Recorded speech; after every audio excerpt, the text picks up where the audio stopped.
بسم اللہ الرحمن الرحیم۔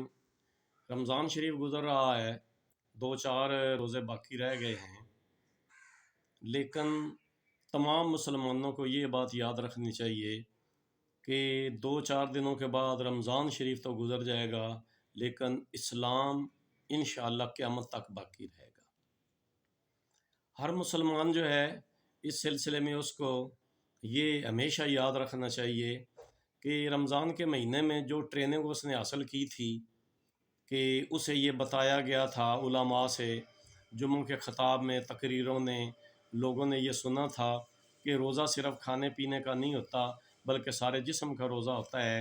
کانوں کی حفاظت کرنی ہے، آنکھوں کی حفاظت کرنی ہے، زبان کی حفاظت کرنی ہے، ہاتھ اور پاؤں کی حفاظت کرنی ہے، کسی کی غیبت نہیں کرنی، جھوٹ نہیں بولنا، ملاوٹ نہیں کرنی، کسی کے ساتھ ہیرا پھیری نہیں کرنی، کسی کو فریب نہیں دینا، اور اسی طرح ہر قسم کے گناہوں سے بچنا ہے۔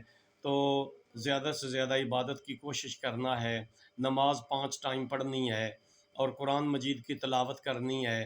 تو یہ ٹریننگ کا مہینہ ہوتا ہے، اس کا مطلب یہ نہیں ہوتا کہ رمضان ختم ہو گیا تو یہ چیزیں بھی ختم ہو گئیں، یہ سارا سال چلتی ہیں۔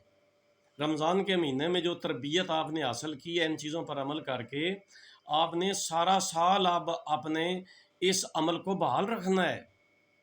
یعنی آپ نے جو رمضان کے مہینے میں تربیت حاصل کی تھی اس پر آپ نے باقی 11 مہینے بھی عمل کرنا ہے، اور ہمیشہ ہمیشہ کے لیے ایک باعمل اور اچھا مسلمان بن کر رہنا ہے۔ رمضان کے روزوں کا اصل مقصد یہ ہے، آپ نے سنا تھا اور پڑھا بھی ہے کہ رمضان شریف کے بارے میں جو آیت ہے اس کے آخر میں آتا ہے لعلکم تتقون۔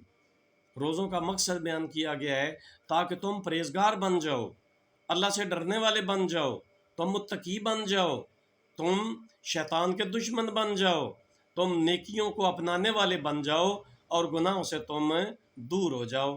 اللہ تعالیٰ سمجھنے اور عمل کرنے کی ہدایت اور توفیق دے۔ السلام علیکم ورحمۃ اللہ وبرکاتہ۔